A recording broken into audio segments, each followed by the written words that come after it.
Ya, pemimpin yang konsisten dalam bersaat teduh. Nah, Bapak Ibu dikasih oleh Tuhan Yesus Kristus. Kita tahu bahwa saat teduh merupakan momen penting yang harus dimiliki oleh setiap orang Kristen. Apalagi pemimpin Kristen seperti Bapak Ibu dan saudara-saudara. Kenapa penting kita memiliki waktu untuk bersaat teduh? Karena sebenarnya saat teduh itu memberikan dampak yang luar biasa. Ya, karena dengan saat teduh kita akan mendapatkan kekuatan secara rohani, ya, juga kekuatan secara jasmani sudah pasti. Di sisi lain, saat teduh itu juga akan memberikan kita inspirasi, hikmat, dan kebijaksanaan dari Tuhan untuk menghadapi berbagai tantangan, pergumulan, bahkan soal demi soal di dalam kehidupan kita sehari-hari, terutama di hari-hari di masa-masa ini kita sedang menghadapi pandemi COVID-19 dengan segala variannya. Bapak Ibu yang dikasihi oleh Tuhan Yesus Kristus, sebenarnya Tuhan Yesus memberikan sebuah model dan keteladanan bagi kita. Betapa pentingnya bersaat teduh. Hal itu dicatat dalam Markus pasal 1 ayat 35. Pagi-pagi benar waktu hari masih gelap, ia bangun dan pergi keluar. Ia pergi ke tempat yang sunyi dan berdoa di sana. Dari sini kita lihat bahwa Yesus juga menyediakan waktu, tenaga, dan pikirannya pagi-pagi benar untuk ngapain? Ia bangun pergi keluar, lalu ia mencari tempat yang sunyi untuk berdoa. Ya.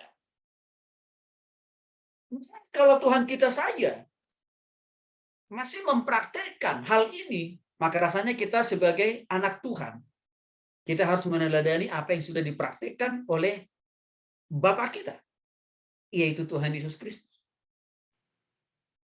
Yaitu konsisten melakukan saat teduh itu sendiri.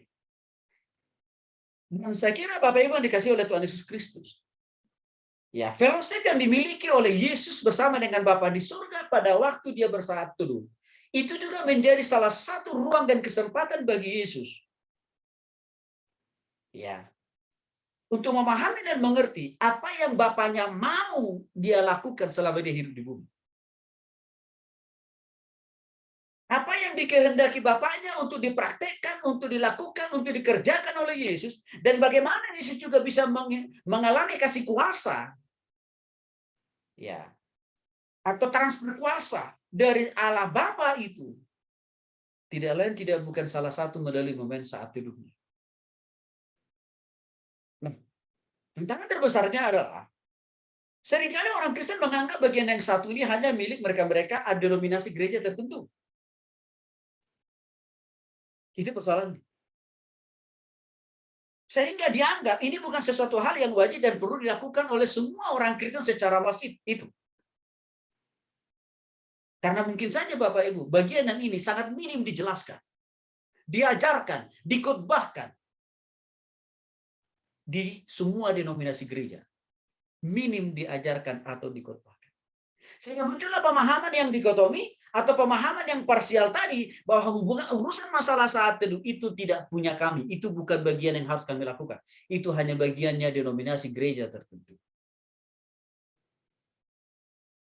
Maka untuk itu Bapak Ibu yang dikasihi oleh Tuhan Yesus Kristus, kita perlu memahami lebih jauh, ya, apa yang dimaksud dengan saat teduh dan apa dampaknya, ya, bagi kehidupan rohani, bagi karir, rumah tangga, dan bahkan juga masa depan, termasuk juga bagi kehidupan kita di surga. Mari kita lihat bagian yang pertama, apa yang dimaksud dengan saat teduh. Saat teduh itu adalah saat yang paling indah. Kenapa saya katakan saat paling indah? Di dalam konteks saat teduh, kita sedang berjumpa dengan pencipta kita. Kita sedang berjumpa secara personal. Oleh Tuhan memberikan kita napas hidup, kekuatan, dan kesehatan dalam bersaat teduh. Maka itu yang saya maksud dengan saat teduh itu saat paling indah. Di dalam saat teduh itu kita akan bertemu secara pribadi lepas pribadi. Ya, secara intim dengan Tuhan. Sebagai pemberi napas hidup. Sebagai pencipta kita. sebagai pemberi kekuatan, pengharapan, dan penghiburan bagi kita dalam menjalani tantangan hidup di zaman ini. Dalam saat itu,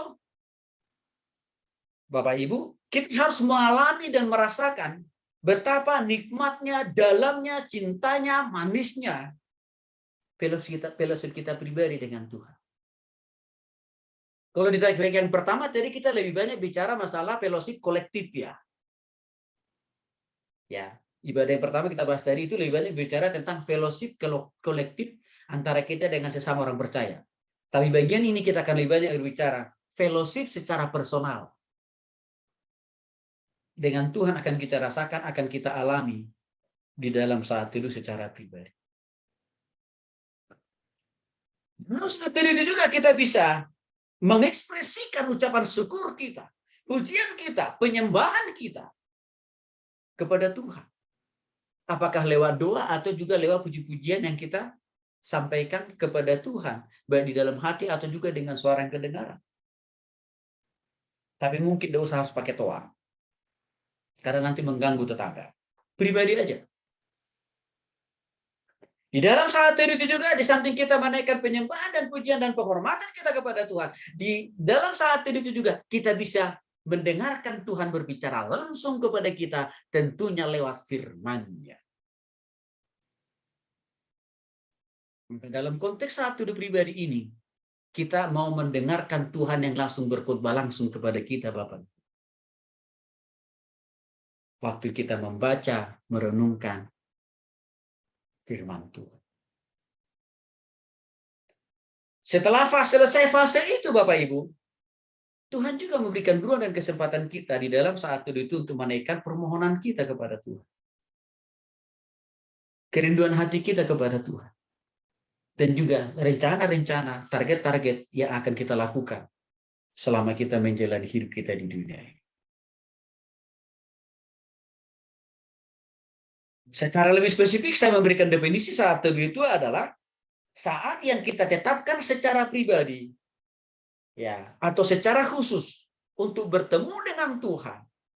Lalu di sana kita memuja-muji Dia, berfellowship dengan Dia. Dengan cara apa? Menaikkan pujian penyembahan. Lalu kita dengarkan Tuhan berbicara lewat firman Tuhan yang kita baca. Lalu kita akhiri dengan doa. Maka Bapak Ibu yang dikasihi oleh Tuhan Yesus Kristus, di samping kita ada ibadah atau fellowship secara bersama-sama atau secara kolektif, Tuhan juga mau kita perlu memiliki fellowship secara pribadi lepas pribadi. Melalui saat itu. Kadang-kadang ada sebagian orang Kristen yang punya pandangan yang penting, Pak Tony, saya sudah punya fellowship dengan komunitas saya, di gereja saya, di kantor saya, di kampus saya, di lingkungan di mana saya tinggal. Bukankah itu sudah cukup? Mereka lupa bahwa kita juga perlu punya fellowship pribadi kepada Tuhan dan dengan Tuhan. Kan? Waktu kita punya fellowship pribadi bersama dengan Tuhan, maka kita punya keleluasaan untuk mengekspresikan pujian penyembahan kita, ucapan syukur kita, dan permohonan kita kepada Tuhan. Melalui satu. Bahkan di dalam satu itu juga, Tuhan akan bisa leluasa menyampaikan firman-Nya, isi hatinya, isi pikirannya kepada kita. Tentang apa yang Tuhan mau kita lakukan hari ini, esok, dan sampai selama-lamanya. Jadi yang mau saya katakan dalam konteks ini adalah fellowship secara bersama-sama dengan orang percaya, yes, wajib hukumnya. Sebagai bentuk kecintaan kita, rasa sayang kita, dan ketaatan kita kepada Tuhan. Tetapi fellowship secara pribadi, lepas pribadi, harus kita juga bangun, harus juga kita pertahankan, harus kita juga kita kembangkan. Karena kenapa? Tuhan Yesus juga lakukan hal yang sama. Jangan lupa Bapak Ibu. Tuhan Yesus juga pernah berfellowship bersama dengan para muridnya secara bersama-sama kan. Tetapi Yesus juga punya waktu khusus berfellowship dengan Bapaknya, dengan Bapa di surga, yaitu dicatat dalam Markus yang baru kita baca tadi. Jadi maksud saya, fellowship bersama-sama itu tidak boleh digantikan dengan tidak lagi perlu melakukan fellowship pribadi saat itu, enggak. Jadi nggak bisa kita katakan, yang penting saya sudah fellowship tiap minggu, Pak Tony. Di kantor juga ada fellowship, di lingkungan juga fellowship. Udahlah, jadi nggak usah pakai saat teduh lah. Enggak begitu. Karena Tuhan Yesus berikan model dan contoh buat kita, Bapak. Kenapa sih kita penting melakukan fellowship pribadi dengan Tuhan dalam konteks saat itu? Tapi kita sudah baca ayatnya dalam Markus pasal 1 ayat 37. Karena nyata-nyatanya, jelas-jelasnya Tuhan Yesus memberikan sebuah format, memberikan sebuah model, memberikan sebuah keteladanan. Walaupun dia Tuhan atas segala bumi dan segala isinya. Tapi dia memberikan sebuah contoh yang konkret buat kita. Sebagai anaknya, juga perlu memiliki polisi pribadi atau satu pribadi loh Bapak Ibu.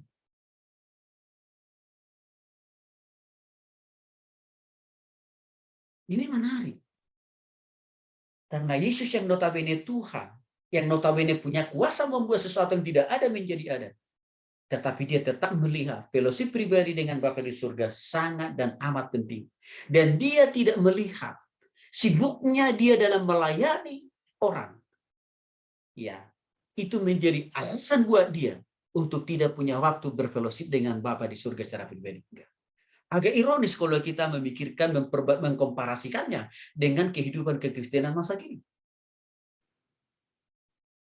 Karena kadang-kadang ada sebagian juga orang Kristen yang menganggap, aku kan udah sibuk melayani Pak Tony dari sini Selasa, Rabu, Kamis, Jumat, Sabtu, balik lagi di hari itu, udah capek dan lelah. Saya nggak punya waktu lagi berfellowship secara pribadi dengan Tuhan, artinya bersatu tuh. Salah. Tuhan tidak membangun alasan yang seperti itu untuk meniadakan atau untuk mengalpakan fellowship pribadinya bersama dengan Bapa. Maka waktu orang sibuk melayani Tuhan, seharusnya dia juga harus lebih sibuk membangun fellowship pribadinya dengan Tuhan. Karena itu yang diberikan model dan keteladanan oleh Yesus. Seringkali kita melihat orang sibuk melayani Tuhan ke sana-sana sini. Tetapi terjadi kekeringan rohani secara pribadi dalam dirinya. Karena fellowship pribadinya bersama dengan Tuhan sudah absen, sudah alpa, sudah tidak lagi berlaku. Maka dia melakukan itu tidak lebih daripada sekedar. Karena memang saya digaji oleh sinode untuk melakukan ini. Supaya saya dapat persembahan kasih. Supaya saya dihormati banyak orang. Supaya saya makin terkenal. Supaya saya diundang oleh semua orang. Keliru.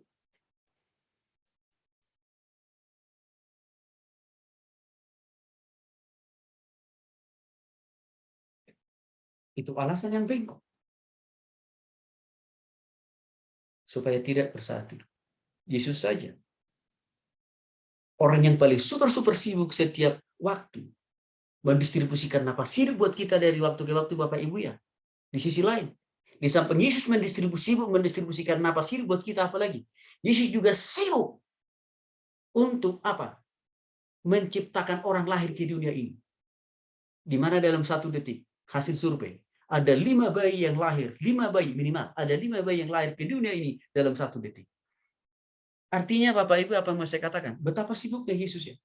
Dia harus memberikan napas hidup bagi kita yang masih hidup, bagi kita yang sudah hidup kan udah lahir di dunia ini ya. Di sisi lain, dia harus memberikan ruang dan kesempatan untuk orang bayi-bayi baru untuk lahir. Di sisi lain, Yesus juga harus melayani dan mengajar banyak orang. Tapi dia tidak pernah membangun alibi untuk berkata kepada Bapa di surga, maaf saya tidak punya waktu sedikit pun untuk berfellowship dengan engkau. Enggak Bapak Ibu.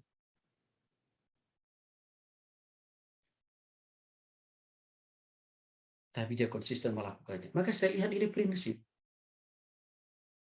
yang harus dan patut wajib kita lakukan. Karena Tuhan kita melakukannya. Dan dia memberikan model, contoh untuk Bapak Ibu dan saya. Seringkali saya katakan begini. Orang itu sudah tidak lagi memfellowship pribadinya dengan Tuhan atau saat teduhnya dengan Tuhan. Berarti dirinya merasa dia lebih hebat dari Tuhan.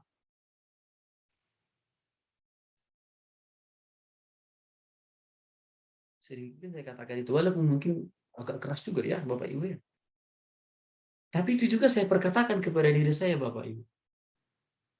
Kalau saya tidak lagi punya waktu bersatu dengan Tuhan, berarti saya dari situ dari Tuhan, lebih dari Tuhan. Maka untuk itu Bapak Ibu Saudara, apa dikasih oleh Tuhan Yesus? saya tidak pernah mengalpakan fellowship saya secara pribadi dengan Tuhan setiap hari. Enggak pernah. Tetap jalan.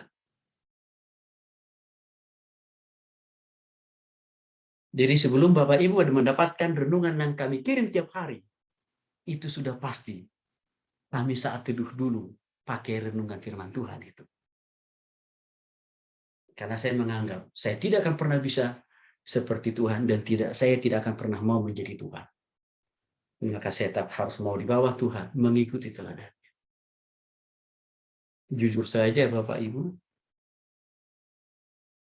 kenapa kadang-kadang orang yang menganggap dirinya melayani Tuhan sibuk, tetapi sebenarnya dia kering secara rohani. Sehingga malah berbagai persoalan dan persoalan di dalam kehidupan rumah tangganya, bahkan juga di dalam kehidupan anak-anaknya. Karena fellowship pribadinya dengan Tuhan sudah tidak jalan.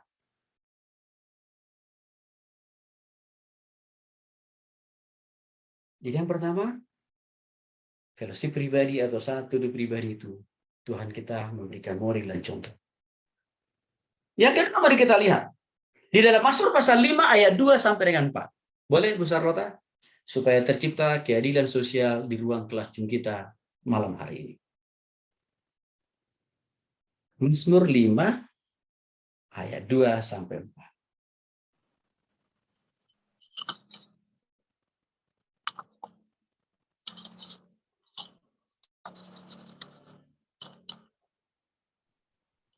Mazmur pasal 5 ayat 2 sampai 4. Demikian bunyi firman Tuhan. Berilah telinga kepada perkataanku, ya Tuhan, indahkanlah keluh kesahku. Perhatikanlah teriakku minta tolong, ya Rajaku dan Allahku, sebab kepadamulah aku berdoa. Tuhan, pada waktu pagi Engkau mendengar seruanku. Pada waktu pagi aku mengatur persembahan bagimu, dan aku menunggu-nunggu. Terima kasih. Oh iya, 5. Lanjut Bu, satu lagi Bu, satu lagi. Sebab Engkau bukanlah Allah yang berkenan kepada kefasikan, orang jahat takkan menumpang padamu. Demikian firman Tuhan. Terima kasih Bu Sarlota. Alasan yang kedua, mengapa sebagai anak Tuhan penting melakukan fellowship pribadi atau satu itu? Karena Raja Daud yang amat dan sangat super sibuk itu Bapak Ibu, juga melakukan hal yang sama seperti apa yang Yesus lakukan.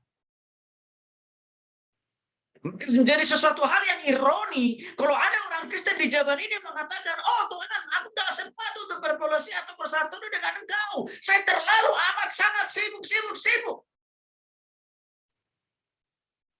Daud tidak mengatakan itu. Daud tidak membangun alibi atau alasan di tengah-tengah kesibukannya sebagai seorang raja untuk tidak berfellowship atau bersatu dengan Tuhan. Ya, Bapak Ibu. Mazmur 5 ayat 2 sampai 4 dengan jelas mengatakan, khususnya di dalam ayat yang keempat, Tuhan pada waktu pagi Engkau mendengar seruanku. Berarti artinya apa? Daud itu konsisten loh Bapak Ibu. Setiap hari bahkan pagi dikatakan di sini. Mendengar seruanku pada waktu pagi. Aku mengatur persembahan bagimu dan aku menunggu-nunggu. Saya sengaja mencari bukan orang yang pengangguran, bukan orang yang kurang kerjaan, ya, menjadi model dan contoh bagi kita pentingnya bersatu. Tapi saya sengaja mencari orang-orang yang super sibuk, bahkan tidak ada kesibukan kita di dunia ini yang bisa menyamai kesibukan mereka, tapi mereka punya waktu untuk berfellowship kepada Tuhan. Daud menjadi model. Bapak Ibu yang dikasihi oleh Tuhan Yesus Kristus.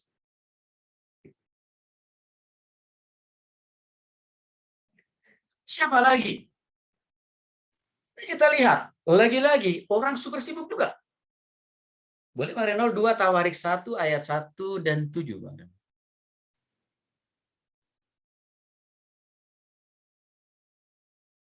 2 Tawarik 1 pasal 1 ayat 1 dan 7. Wah. 2 Tawarik 1 ayat 1 dan 7. Ya. Salomo anak Daud menjadi kuat dalam kedudukannya sebagai raja. Tuhan Allahnya menyertai dia dan menjadikan kekuasaannya luar biasa besarnya. Kemudian di ayat 7, pada malam itu juga Allah menampakkan diri kepada Salomo dan berfirman kepadanya, mintalah apa yang hendak kuberikan kepadamu. Demikian, Bang. Ya. Baik. Makasih, Bapak Ibu. Kita tahu latar belakang aktivitas pekerjaan atau background dan kesibukan daripada Raja Salomo. Di ayat yang sudah dibacakan tadi jelas, Salomo itu dicatat menjadi raja yang paling super berhikmat yang pernah ada di bawah kolong langit ini. Artinya kalau dipikir-pikir, buat apa sih Salomo masih buang-buang waktu ya Bapak Ibu? Berfellowship atau bersatu dengan Tuhan ya. Super berhikmat, orang paling berhikmat kok dia. Nggak ada duanya di dunia ini yang sama hikmatnya seperti Salomo, nggak ada. Artinya apa? Kalau dipikir secara manusiawi, rasanya sih nggak butuh ya. Hikmat baru buat Salomo. Karena kenapa? Di awal, sudah Tuhan kasih tuh buat dia kok. Di sisi lain, Salomo itu juga diberkati Tuhan. Di dalam profesinya, pekerjaannya, jabatannya sebagai seorang raja. Artinya apa? Nggak ada yang kurang dalam diri Salomo. Tapi mengapa Salomo masih butuh waktu untuk berfellowship bersama dengan Tuhan? Karena dia sadar, dia paham, dia mengerti. Dia butuh kuasa. Dia butuh kekuatan. Dia butuh pengharapan. Yang daripada Tuhan. Supaya setiap keputusan, supaya setiap tindakan yang diambil tegak lurus dengan Tuhan. Bapak Ibu yang dikasih oleh Tuhan Yesus Kristus. Untuk itulah sebenarnya kita perlu meneladani orang-orang sibuk ini, orang-orang hebat ini Bapak Ibu. Itu juga menjadi alasan mengapa saya masih tetap melakukan fellowship pribadi dengan Tuhan atau saat teduh tiap-tiap hari. Walaupun mungkin dari sini Selasa, Rabu, Kamis sampai Jumat melayani banyak orang, membimbing banyak orang. Karena saya sadar, saya butuh kekuatan, saya butuh kuasa dari Tuhan dari waktu ke waktu. Maka seorang sarjana teologi, bahkan profesor dan doktor di bidang teologi sekalipun, ketua sinode atau gembala senior, seharusnya dia harus punya waktu untuk berfellowship bersama dengan Tuhan setiap hari dalam saat teduh.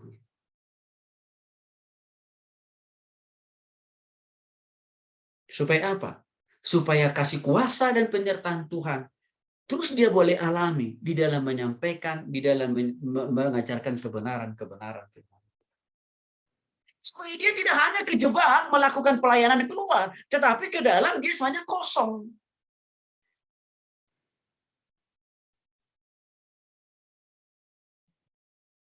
Itu makanya penting. Fellowship pribadi ini kita harus punya Bapak Ibu. Ini siapa lagi yang menjadi modal? Dan kita lihat nanti dengan model ini, apa signifikansi daripada fellowship pribadi satu dia yang dilakukan oleh Henokh buat dia dan juga untuk keturunannya. Kita akan lihat. Kejadian pasal 5, ayat yang ke-22 sampai dengan 24. Boleh Pak Edward ya Pak? Kejadian pasal 5. Ayat 22 sampai 24. Kejadian pasal 5 ayat 22 sampai 24. Demikianlah firman Tuhan. Dan Henokh hidup bergaul dengan Allah selama 300 tahun lagi setelah ia memperanakkan Matusalah dan ia memperanakkan anak-anak laki-laki dan perempuan. Jadi Henokh mencapai umur 365 tahun dan Henokh hidup bergaul dengan Allah lalu ia tidak ada lagi sebab ia telah diangkat oleh Allah. Yang keempat, kita perlu belajar dari keteladanan hidup Henokh di dalam memiliki fellowship pribadi dengan Tuhan dalam saat teduh. Menarik. bukan hanya 2-3 hari Henok ini punya fellowship pribadi dengan Tuhan atau satu pribadi dengan Tuhan. Enggak, Bapak Ibu. Itu ratusan tahun. Ya. Dan hidup bergaul, nah ini. Hidup bergaul dengan Allah 300 tahun lagi. Berarti sebelum dia umur 300, ya, sebelum 300 tahun dia sudah berfellowship, dia sudah memiliki fellowship pribadi dengan Tuhan yang inti secara pribadi. Dia sudah memiliki satu pribadi yang sangat inti dengan Tuhan sebelum 300 tahun lagi. Ya. Setelah masuk ke 300 tahun, dia tetap memelihara fellowship pribadi dengan Tuhan. Hebat nih.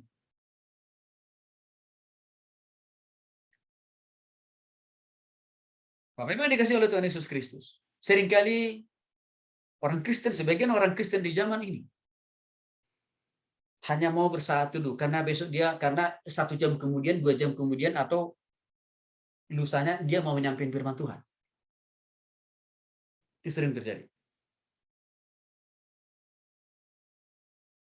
Itu adalah sebuah pemahaman dan konsep yang salah.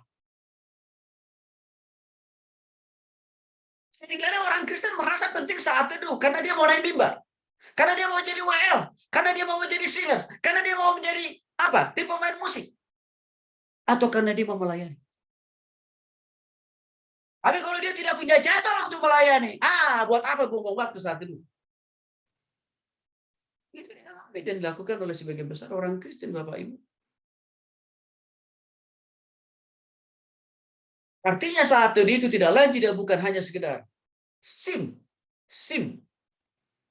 supaya diberkati Tuhan pelayanan. Yesus tidak lakukan itu. Bukan itu yang memotivasi Yesus. Bukan itu yang memotivasi Daud.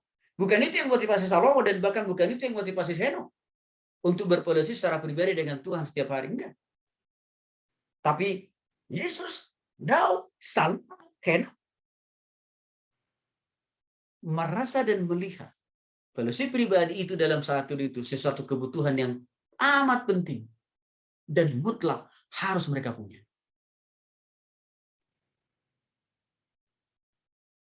Jadi kalau kita mau memperbandingkan kehidupan tokoh-tokoh Alkitab dengan kehidupan kekristenan masa kini, jungkir balik Bapak Ibu. Ada lagi yang lebih parah. Udah mau melayani Tuhan pun tidak pernah saat itu. Terlalu. Coba kira-kira Bapak Ibu. Lalu dia melayani siapa? Lalu dia menyampaikan apa? Saya begitu yakin 1000%. Kalau orang tidak memiliki fellowship pribadi dengan Tuhan, maka tidak akan mungkin orang ini bisa dipakai dan diberkati Tuhan dengan maksimal untuk melayani orang. Tidak mungkin.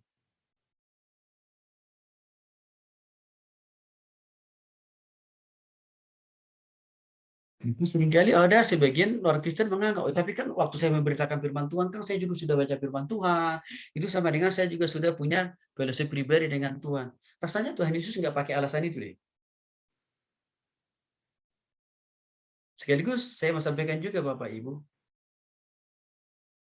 Di sini kan ada 2 tokoh, Daud dan Salomo. Mereka ini adalah raja. Artinya sama persis seperti profesi Bapak Ibu sebagian besar, yaitu sebagai profesional kan. Mereka juga menganggap dan merasa penting saat itu. Ya, mau saya katakan lewat hal ini adalah, jangan juga kita sebagai seorang profesional, sebagai seorang pengusaha di bidang apapun, menganggap, saya nggak perlu saat itu, Pak Tony harus wajib hukumnya karena hamba Tuhan. Nggak ada di Alkitab itu. Semua kita, apapun profesi pekerjaan dan panggilan kita, wajib dan harus mengikuti keteladanan Tuhan kita Yesus Kristus. Itu harus kita paham. Karena kadang-kadang ya ada kekeliruan pemahaman. Sebagian kecil orang Kristen menganggap, hanya para pendeta hamba Tuhan yang perlu saat itu. Kalau kita para pengusaha profesional itu kayaknya nggak penting deh. Daud, Salomo, Lakukan saat teduh itu. Lakukan kok fellowship pribadi itu, Bapak Ibu. Maka saya berharap itu clear buat kita ya. Jadi bukan hanya saya yang disuruh Tuhan perlu punya fellowship pribadi, saat teduh pribadi. Tapi termasuk juga Bang Reno, Pak Edward, coba lagi nih, Pak Surbakti, Ko Andi, Bu Lina. Gitu ya, jelas loh ini. Semua kita. Ya, entah mau melayani orang atau tidak, harus tetap satu. Oke. Bapak Ibu tolong prinsip-prinsip ini tolong dibagikan kepada setiap orang di sekitar kita. Apapun pekerjaannya, apapun profesinya, apapun usahanya. Karena cukup adil. Ya, bukan hanya Yesus sebagai pelayan Tuhan, bukan hanya Henok sebagai pelayan Tuhan yang melakukan saat itu, tapi Raja Daud dan Salomo pun, amin, melakukan hal yang sama. Untuk itulah selalu saya katakan kepada mahasiswa-mahasiswa yang di kuliah di kampus sekuler. Penting saat teduh. Bukan hanya untuk bagi mereka-mereka yang sedang mendalami teologi, enggak. Tapi memang kadang-kadang ada lagi lebih parah. Saya jumpai di tempat yang lain, Bapak Ibu. Karena dia menganggap kan udah belajar di sekolah teologi ya, Bapak Ibu ya. Lalu dia berpikir, gue udah gak penting saat teduh. Alasannya apa? Yo, orang saya mendalami firman Tuhan, teologi gitu loh. Nah, udah salah sombong pula. Bapak Ibu ya. Jadi ini bagian kita, tanggung jawab kita sama-sama semua kita untuk meneladani apa yang dilakukan oleh para tokoh-tokoh ini, Bapak Ibu. Ya. Masih begitu pentingnya kita melaksanakan saat teduh itu setiap hari. Mazmur 146 ayat 2 jelas. Ya. Yang juga sudah saya tegaskan tadi dalam definisi saat teduh. Tujuan melaksanakan mengikuti saat teduh itu secara pribadi, lepas pribadi, Bapak Ibu. Karena disitulah ajang dan kesempatan buat kita, kehormatan buat kita untuk bertemu dengan Sang Pencipta kita, yaitu siapa? Tuhan. Dan pertemuan itu, perjumpaan itu sifatnya secara pribadi-pribadi loh Bapak Ibu.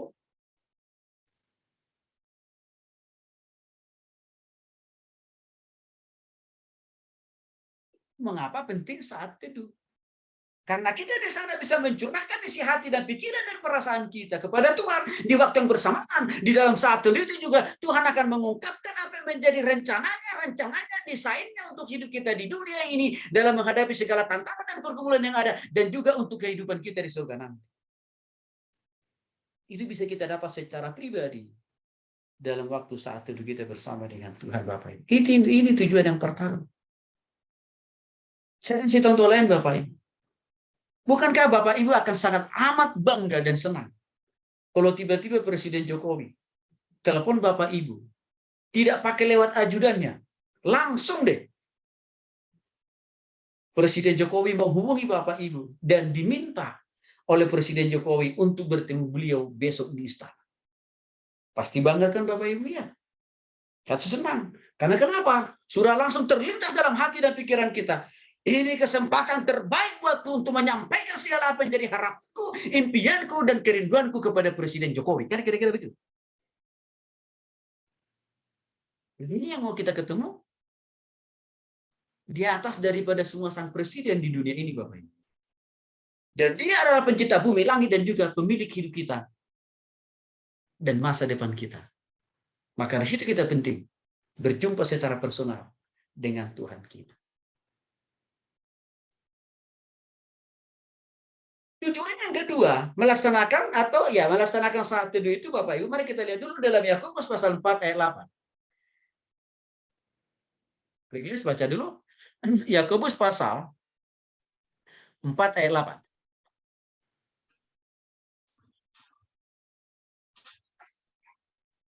Yakobus pasal 4 ayat 8.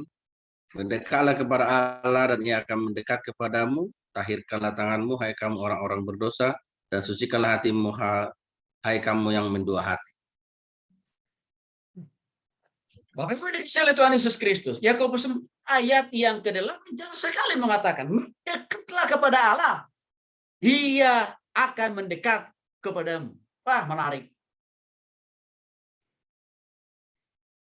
Sebagian orang Kristen di masa-masa suka, di masa-masa pandemi ini seringkali mereka berteriak dan mengatakan, oh Tuhan udah amat terasa jauh, jauh.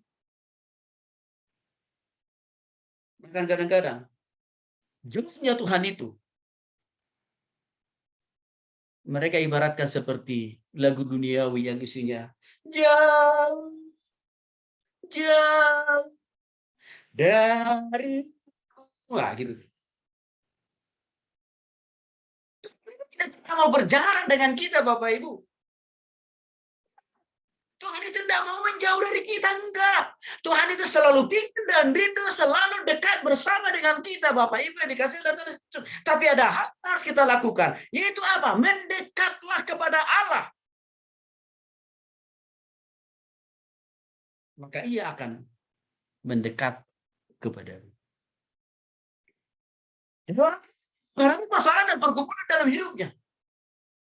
Dan dia merasa melalui banyak tantangan, persoalan, pergumulan dalam hidupnya menjadi salah satu parameter bahwa Tuhan sudah meninggalkan dia, bahwa Tuhan makin menjauh dari dia. Itu terjadi karena orang itu tidak lagi berrelasi secara pribadi dengan Tuhan. Karena orang itu tidak lagi membangun pentingnya saat teduh. Maka kadang-kadang kalau ada orang bertanya ke saya, lalu mereka sering, Pak Tony, kok kenapa ya Pak ya? Hidup saya hari-hari ini makin kosong, Pak. Hidup saya hari-hari ini dibebani dengan berbagai persoalan dan pergumulan, Pak. Apakah Tuhan sudah tidak lagi sayang sama saya? Apakah Tuhan sudah udah jauh dari saya? Saya bilang, no. Bapak Ibu yang memilih jalan untuk berjalan dengan Tuhan, menjauh dari Tuhan. Tuhan tidak pernah menjauhkan dirinya daripada Bapak Ibu. Kayaknya enggak deh Pak Tony, enggak mau tobat pula. Masih membangun alibi demi alibi. Kayaknya enggak deh Pak Tony. Lalu saya tanya, Bapak Ibu masih satu juga? Begitulah Pak Tony. Namanya juga mau mencari harta dunia ini kan butuh waktu banyak Pak. Jadi dengan demikian enggak punya waktu lagi dengan Tuhan. Bapak Ibu kok yang memilih jalan untuk jauh dari Tuhan. Berjarak dengan Tuhan, bukan Tuhan. Maka jangan salahkan Tuhan. Itu sering saya katakan Bapak Ibu saudara. Tuhan tidak pernah mau jauh.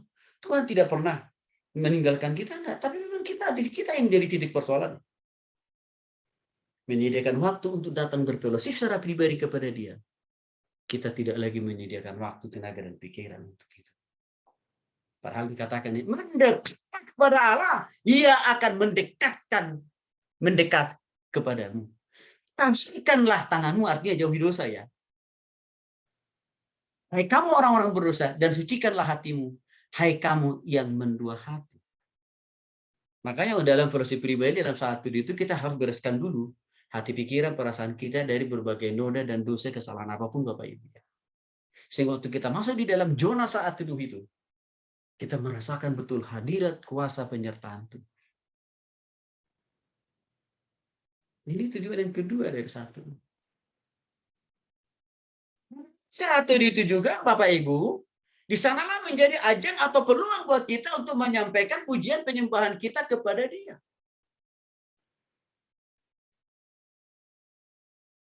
Sebab kalau kita boleh ada hingga pada hari ini, kan itu semua karena kemurahan Tuhan. Bukan karena apa yang kita makan kemarin. Bukan karena apa yang kita minum kemarin. Bukan juga karena kita memakan pas sehat lima sempurna, maka kita hari ini Bapak Ibu enggak. Tapi memang karena anugerah Tuhan saja. Bukan selayaknya kita di dalam fellowship pribadi itu, dalam saat teduh pribadi itu kita perlu mengucapkan syukur dan terima kasih kita, saya kira harus. Untuk itulah sebenarnya saat teduh atau fellowship pribadi tidak hanya sekedar menyampaikan proposal permohonan kita. Walaupun memang bagian itu ada bagiannya. Tapi ada yang lain, yaitu apa? Menaikkan pujian penyembahan kita. Maka penting kita punya waktu fellowship secara pribadi. Tujuan yang keempat, menaikkan syukur kita kepada Tuhan itu sudah pasti. Sebab kalau kita boleh ada adalah karena anugerah. Dan yang berikutnya apa? Menaikkan permohonan kita kepada Dia. Itu dicatat dalam Yeremia pasal 29 ayat 12 sampai dengan 14a. Bapak Ibu, dalam fellowship secara kolektif bersama-sama dengan orang-orang percaya yang lain di gereja, di persekutuan dan sebagainya, kita terbatas kan menyampaikan permohonan-permohonan kita kepada Tuhan. Karena kenapa? Karena kalau kita diminta semua jemaat untuk meninventarisir pokok-pokok doa kita pribadi masing-masing, lalu kita titipkan kepada Pak Pendeta yang bawakan doa siapa, mungkin ibadah itu nggak selesai sampai Tuhan Yesus datang. Karena terlalu panjang dan lama. Karena banyak doa-doa yang harus didoakan. Doa-doa permohonan jemaat yang harus didoakan. Maka untuk kita, Tuhan sediakan buat kita waktu untuk apa? Berfellowship secara pribadi. Dengan fellowship secara pribadi dalam saat itu, Tuhan kasih kesempatan, Tuhan kasih ruang dan kehormatan bagi kita. Untuk apa? Menyampaikan apa yang menjadi kerinduan hati kita. Maka di situ, tujuan yang kelima dari satu. Apa yang tidak, ya kesempatan dalam menyampaikan permohonan kita kepada Tuhan dalam ibadah bersama-sama dengan sebagai orang percaya itu teratasi. Karena kita masih punya waktu satu secara pribadi. Bapak Ibu yang dikasih oleh Tuhan Yesus Kristus. Untuk itu juga lah saya masih terus membangun, mempertahankan, dan mengembangkan terus. Satu saya setiap hari Bapak Ibu. Walaupun di sisi lain, sudah sibuk melayani banyak orang. Karena kenapa? Saya juga butuh terus dibangun secara rohani oleh Tuhan langsung. Saya juga butuh terus disegarkan dan dikuatkan oleh kasih kuasa Tuhan tiap-tiap hari Bapak. Untuk itu tetap saya lakukan itu. Apa sih manfaatnya? Sudah pasti. Orang yang konsisten melakukan fellowship pribadi dengan Tuhan dalam bentuk satu pasti akan mengalami pertumbuhan dan kedewasaan rohani. Maka, kenapa kehidupan kekristenan hari-hari ini minim kita lihat pertumbuhan dan kedewasaan rohaninya? Karena saat teduh ini dianggap sesuatu hal yang tidak penting untuk dilakukan dan dipraktekkan. Walaupun mungkin dia punya pemahaman, pengetahuan teologi Alkitab yang luar biasa.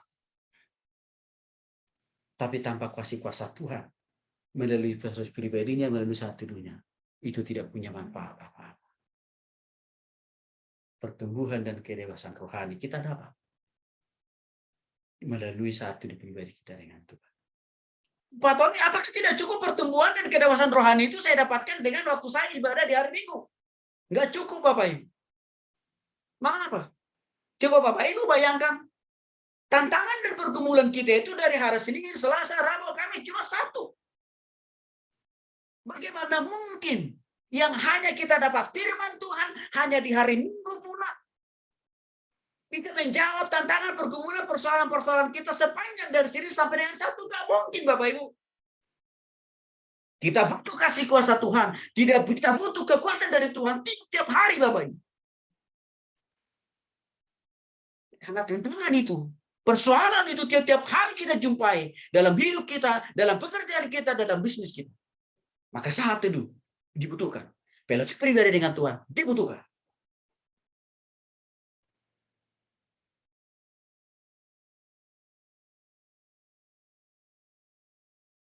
Kegunaan yang kedua adalah, boleh Mas Wahyudi dulu? Mazmur 16 ayat 11 ya Mas.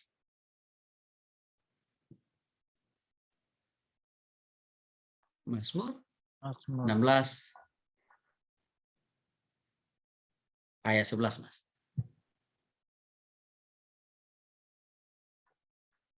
Mazmur 16 ayat 11. Sekian firman Tuhan. Engkau memberitahukan kepadaku jalan kehidupan. Di hadapanmu ada sukacita berlimpah-limpah. Di tangan kananmu ada nikmat senantiasa. Terima kasih Mas. Tujuan yang kedua atau manfaat atau kegunaan daripada fellowship pribadi atau satu itu Bapak Ibu adalah memberikan sukacita. Ya. Artinya apa? Memberikan semangat buat kita untuk menjalani tantangan dan pergumulan yang kita hadapi hari ini Bapak Ibu. Karena dikatakan di sini, engkau memberitahukan kepadaku jalan kehidupan dan di hadapmu ada sukacita, semangat kan ini maksudnya. Yang berlimpah-limpah. Di tangan kananmu ada hikmat senantiasa. Aduh, komplit kita dapat dari Tuhan. Waktu kita merasa, menganggap, dan terus membangun fellowship kita, persatuan kita dengan Tuhan. Saya melihat Bapak Ibu yang dikasih oleh Tuhan Yesus Kristus. Dahsyatnya dampak pandemi COVID-19 hari-hari ini yang kita alami. Sebenarnya tidak menjadi alasan bagi kita orang percaya. Untuk apa? Tidak bisa menghadapi pergumulan yang ada hari ini. Karena kenapa? Jalan solusi yang Tuhan kasih. Supaya tetap kita berdiri kokoh dan kuat dan teguh dalam pengharapan. Di tengah-tengah kesukaran ini, Tuhan bilang, engkau harus punya hubungan pribadi. Engkau harus punya fellowship pribadi dengan aku. Itu yang Tuhan sudah sediakan buat kita. Tetapi persoalannya, Bapak Ibu yang dikasih oleh Tuhan Yesus Kristus. Hanya sebagian kecil saja orang Kristen yang menganggap perlu melakukan itu. Sebagian besar, udahlah cukup hari Minggu aja. Bagi orang yang sudah melayani Tuhan atau hamba-hamba Tuhan menganggap, wah udahlah, aku ini kan pelayan Tuhan aku. Udah sekaligus itu, di backup dengan apa, satu dengan pribadi. Enggak ada itu dalam Alkitab. Ini pelayan Tuhan juga kok. Tapi dia tetap membangun fellowship pribadinya bersama dengan Bapa di surga loh Bapak Ibu. Dengan saat teduh itu, kita dapat semangat, antusiasme, hikmat, dan juga apa? Petunjuk, arahan dari Tuhan. Kita harus lakukan apa? Kita harus putuskan apa? Dan bagaimana kita menghadapi tantangan yang ada di hadapan kita hari-hari. Itu pentingnya fellowship pribadi atau satu. Yang ketiga, memberikan kekuatan baru bagi kita setiap hari dalam melakukan pekerjaan, Bapak. Saya lima sempurna hanya memberikan sebagian kecil kekuatan buat kita. Hanya memberikan makanan pas saya lima sempurna. Hanya memberikan sebagian kecil saja kekuatan buat kita dalam menjalani hidup, menjalani aktivitas pekerjaan usaha bisnis kita. Tetapi Tuhan firman-Nya memberikan kekuatan dan pengharapan yang unlimited bagi kita dalam menghadapi tantangan zaman yang makin bertambah berat ini, Bapak.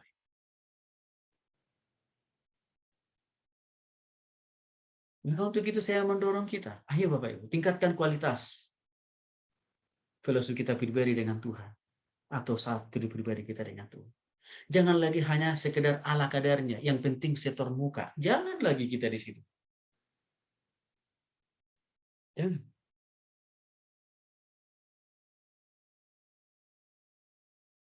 Kita tadi sudah singgung di dalam topik yang pertama. Fellowship pribadi dengan Tuhan itu akan berdampak signifikan. Tuhan memberkati hidup kita, studi kita, pekerjaan kita, karir kita loh Bapak Ibu. Itu dikatakan dalam Ulangan pasal 28 ayat 13 sampai dengan 14. Engkau akan kuangkat menjadi kepala bukan ekor, bukan turun, tapi naik. Tapi syaratnya ayat 14. Engkau harus konsisten membaca, merenungkan, dan melakukan firman itu pagi, siang, dan malam. Itu Ulangan pasal 28. Kadang-kadang sih persoalannya Ulangan pasal 28 ini hanya dibatasi, hanya diklaim, hanya diamini, ayat 13 ya Bapak Ibu. Tapi ayat 14, dia lupa. Ada syarat di situ. Tapi nggak apa-apa, boleh kita lihat dulu. Pak Surbakti boleh Pak, Ulangan pasal 28 Pak. Ulangan pasal 28 supaya makin jelas dulu Bapak Ibu ya. Supaya kita bisa menjelaskan kepada orang lain. Ulangan pasal 28 ayat 13 sampai dengan 14. Ulangan pasal 28 ayat 13 sampai dengan 14. Karena seringkali saya lihat ayat ini tidak dibaca utuh, tidak dipahami secara utuh sampai di ayat 14-nya. Boleh ya Pak Sur? Ulangan 28. pasal 28 ayat 13 sampai 14 Pak ya. Ya, mangga Pak. Tuhan akan mengangkat engkau menjadi kepala dan bukan menjadi ekor. Engkau akan tetap naik dan bukan turun. Apabila engkau mendengarkan perintah Tuhan Allahmu yang kusampaikan pada hari ini, kau lakukan dengan setia, dan apabila engkau tidak menyimpang ke kanan atau ke kiri dari segala perintah yang kuberikan kepadamu pada hari ini, dengan mengikuti Allah lain dan beribadah kepadanya. Terima kasih Pak Sur. Nah, saya kira Bapak Ibu yang dikasih oleh Tuhan Yesus Kristus jelas ya. Ya, janji Tuhan ya dan amin. Nggak pernah dia ingkar janji, nggak pernah dia PHP-in kita, nggak pernah. Tapi waktu ini kok saya seringkali saya merasa saya di PHP-in Tuhan ya. Berarti ada pemahaman dia yang kurang. Ya, di mana kurangnya? Ya, mungkin yang ditangkap itu hanya di bagian ayat 13. Ya. Khususnya bagian B yang isinya Tuhan akan mengangkat engkau menjadi kepala dan bukan menjadi ekor. Engkau akan tetap naik dan bukan turun. Nah, seringkali orang Kristen hanya membatasi di situ ayatnya. Ya, hanya sampai di situ berhenti pemahamannya.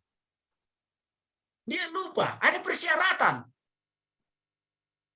Kalimat di atas, janji Tuhan di atas, berkat Tuhan di atas, syarat apa?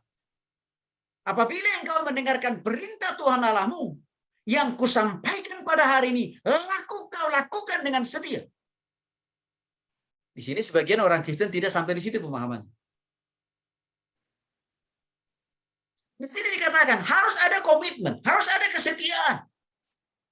Barulah janji Tuhan di atas tadi, iya dan amin. Nggak usah kita meragukan itu Bapak Ibu. Pasti akan datang loh.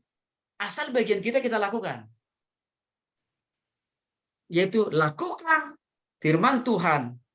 Dan juga ayat 14. Dan apabila engkau tidak menyimpang, artinya apa? Tidak mengalihkan hati dan pikiran kita kepada fokus yang lain. Tetapi konsisten. Kita melakukan firman itu. Janji Tuhan, ya dan amin. Saya sudah melihat ini di dalam kehidupan orang-orang saya layani selama 21 tahun lebih. Waktu mereka konsisten betul melakukan bagiannya seperti apa yang firman Tuhan katakan. Betul, Tuhan itu tidak pernah ingkar janji. Termasuk di masa-masa sukar sekalipun seperti hari-hari. Saya lihat kasih setia Tuhan. Tuhan selalu menunjukkan jalannya kepada mereka. Artinya, Bapak Ibu, Tuhan mau katakan kepada kita malam hari ini. Tuhan akan mengangkat kita semua yang ada di ruang Zoom ini. Artinya Tuhan akan memberkati kita akan makin terus bertambah naik. Bukan turun. Tapi ada syaratnya Bapak Ibu. Mari kita konsisten. Salah satunya. Memiliki filosofi pribadi. Memiliki satu hidup pribadi. Bersama dengan Tuhan. Setiap waktu.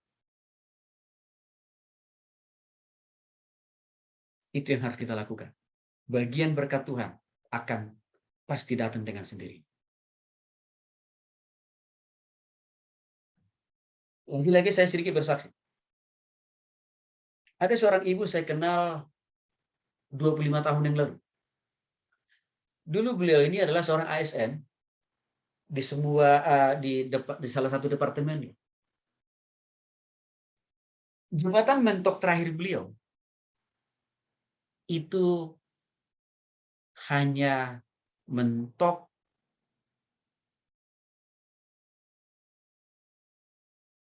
jabatan terakhirnya kalau saya tidak salah ya, karena ibu ini baru 5 tahun yang lalu pensiunnya, deputi.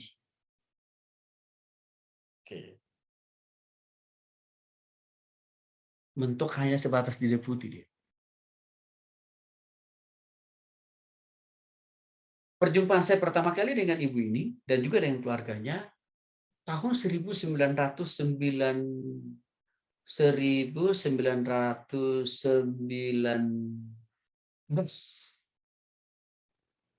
Waktu itu saya masih bersama dengan Mas Wahyudi di PLAA. Di situ awal perjumpaan saya dengan beliau. Oke. Lalu saya setiap minggu rutin memuridkan keluarga ini, termasuk ibu ini. Setiap kali kami pemuritan, setiap kali kami PA, yang selalu menjadi pertanyaan beliau adalah ayat ini. Pak Tony, mungkinkah ulang pasal 28 ini ayat 13 sampai dengan 14? Ya dan amin artinya terjadi dalam hidup saya, terjadi dalam karir saya, itu selalu pertanyaan beliau. Dan saya tidak segan untuk meyakinkan dan mengatakan yes dan amin. Asal ibu harus lakukan apa yang menjadi bagian ibu. Seperti apa yang dikatakan oleh firman Tuhan di dalam ayat 13 bagian B dan juga sampai ayat 14.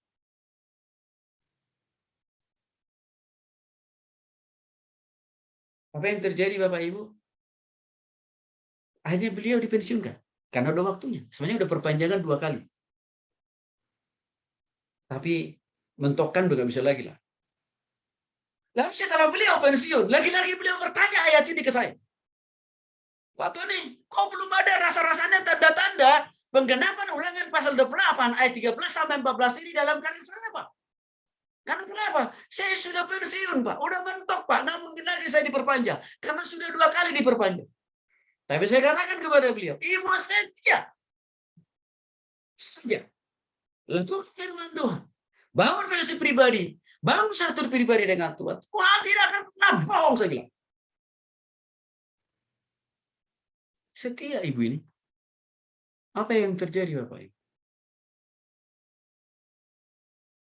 Tahun kedua, setelah ibu ini pensiun, Tuhan kasih hikmat dia untuk mendirikan sebuah perusahaan di mana beliau menjadi owner dan juga direktur utamanya.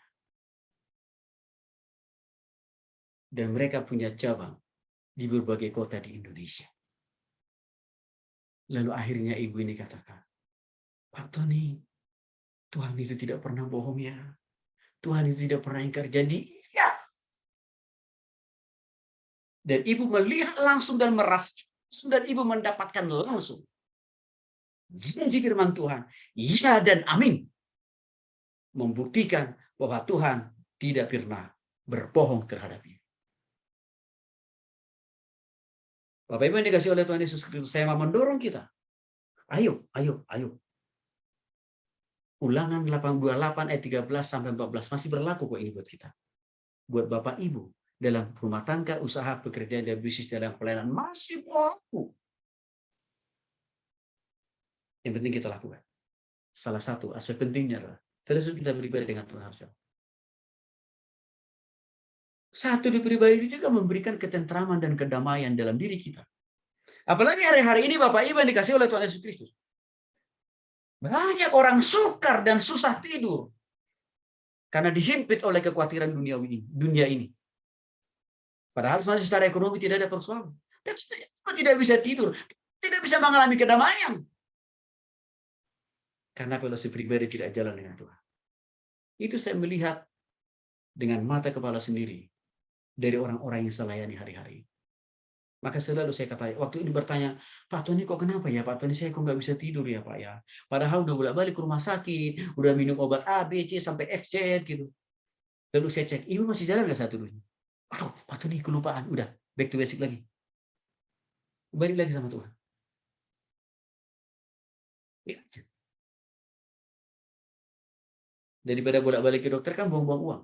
Daripada bolak-balik ke rumah sakit kan buang-buang uang. Dan tidak ada kepastian kesembuhan. Tapi dalam tangan Tuhan, semuanya bisa disembuhkan.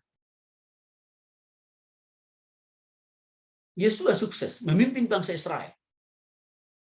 Mesir, menuju tanah perjanjian. Bapak Ibu saudara dikasih oleh Tuhan Yesus. Apa menjadi kunci sukses Yesus?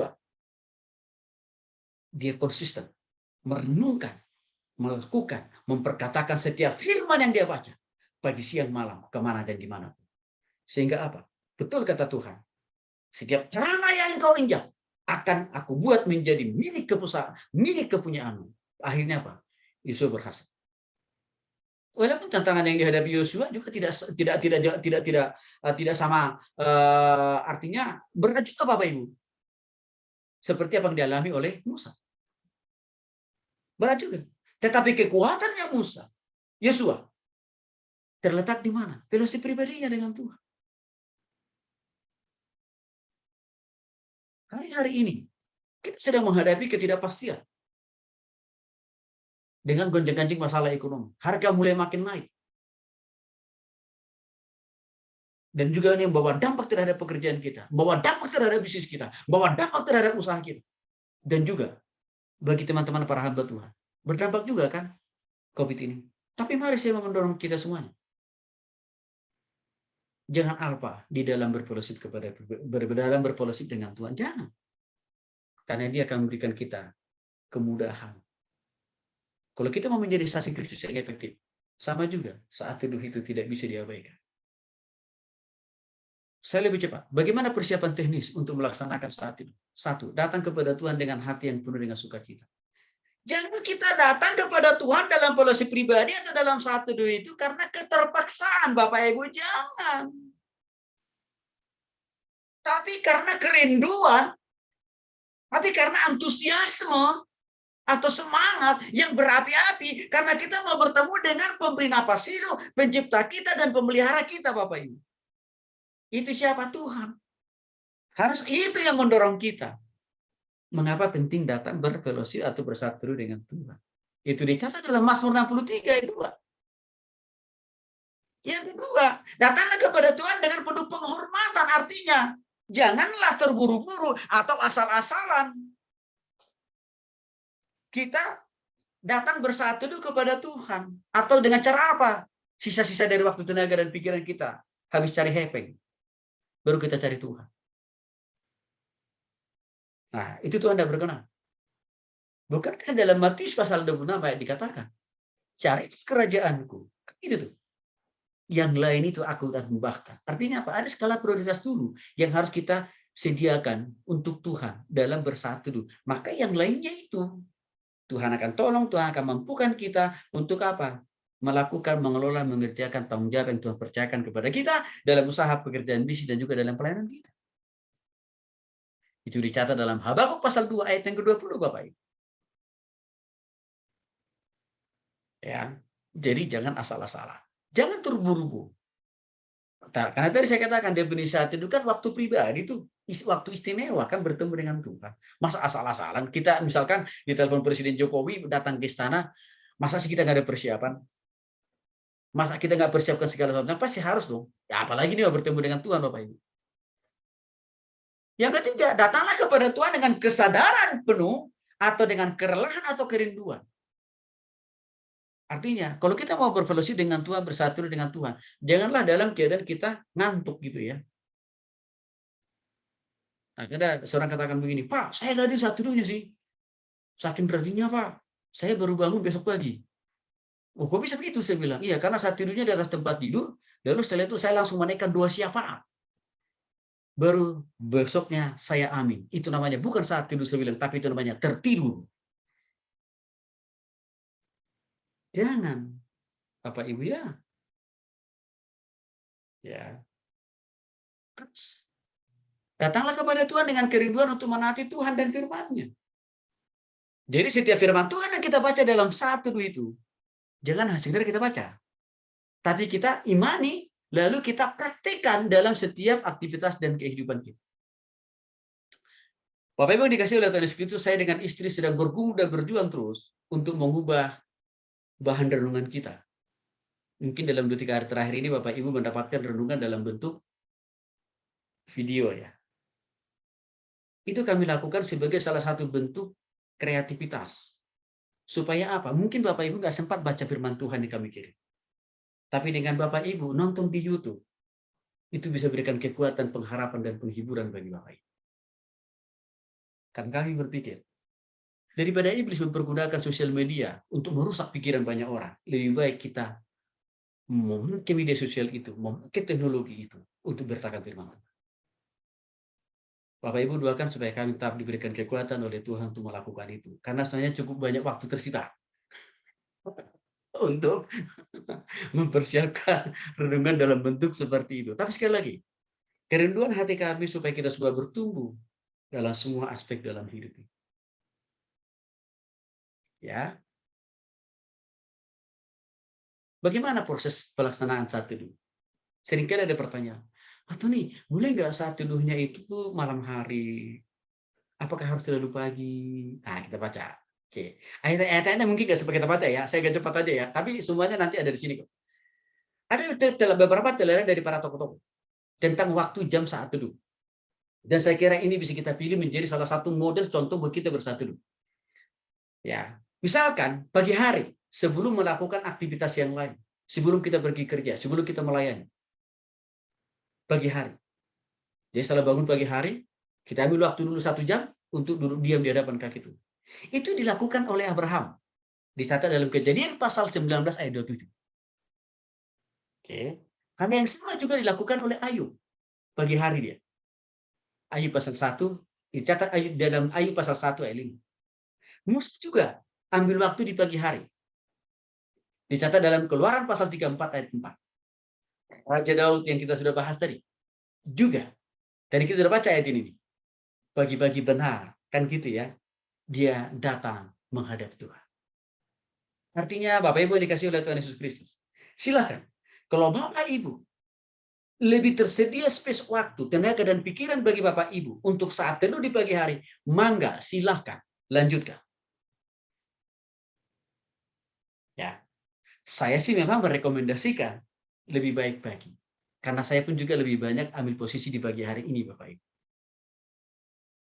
Ya, terus ada lagi pola yang kedua, siang, petang, ya, dan malam hari.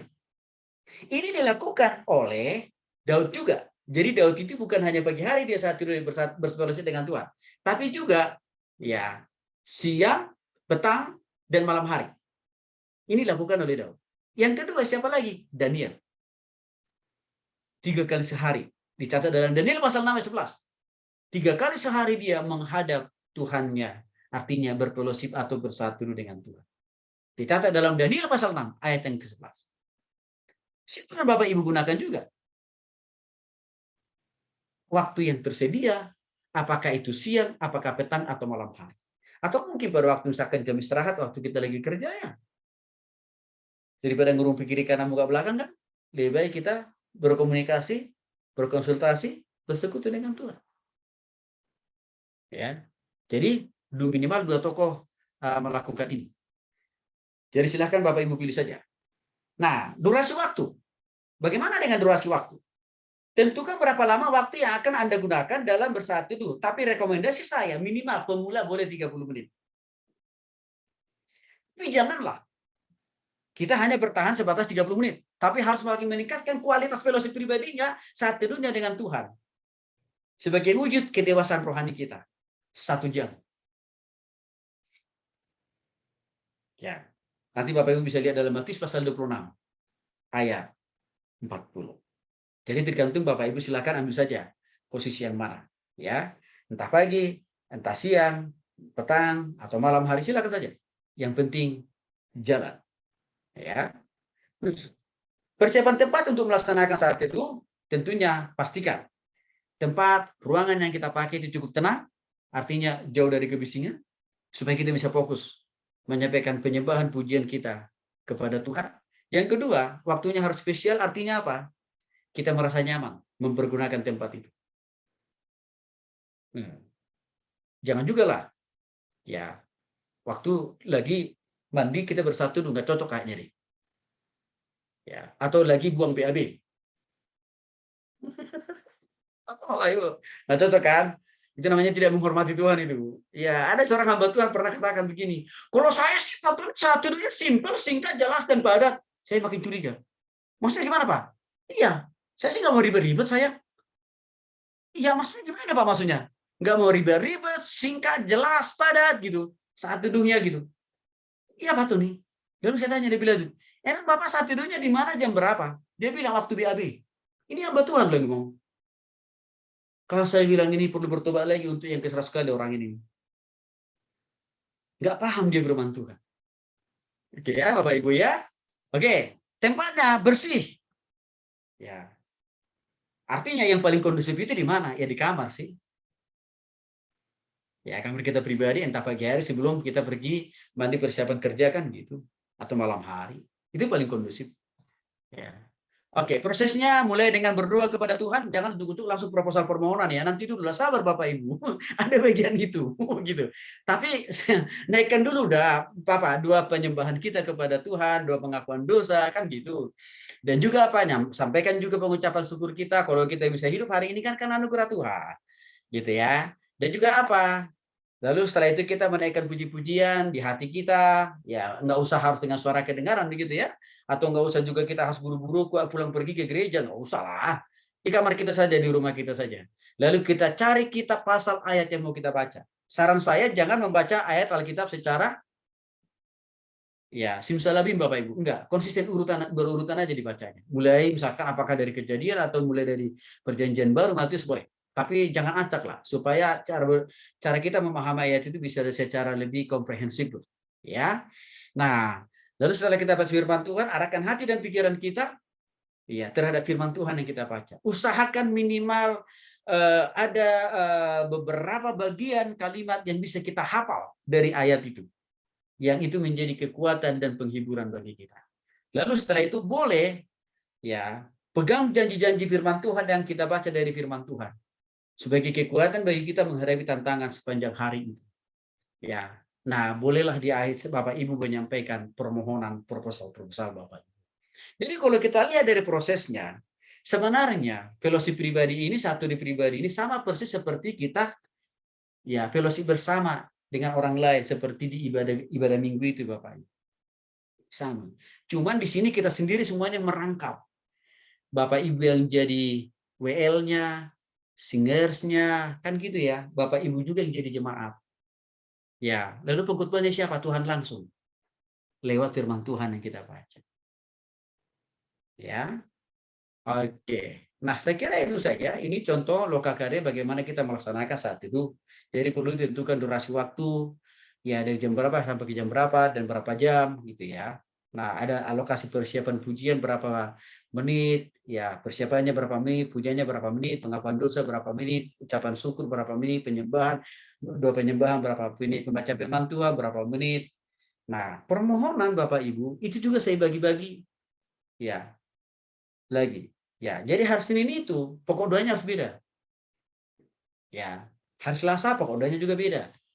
Hari Rabu, Kamis, Jumat, Sabtu juga beda-beda. Nah, bagaimana caranya melahirkan pokok-pokok doa yang berbeda-beda? Maka sebelumnya kita harus mulai menginventarisir pokok-pokok doanya. Untuk hari Senin itu zona pokok doa kita di mana? Bagian yang mana?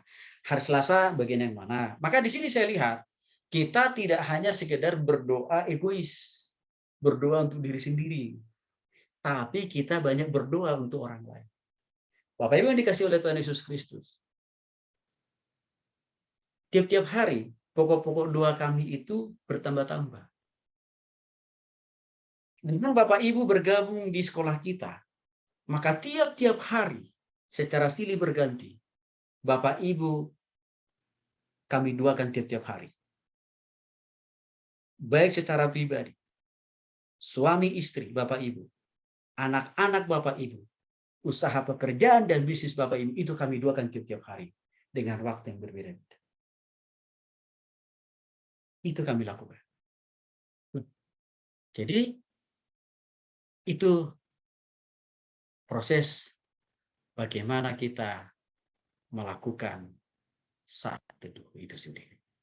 Kiranya firman Tuhan ini memberikan kita dorongan, semangat untuk meningkatkan kualitas saat teduh kita hari ini, esok, dan seterusnya. Tuhan Yesus memberkati.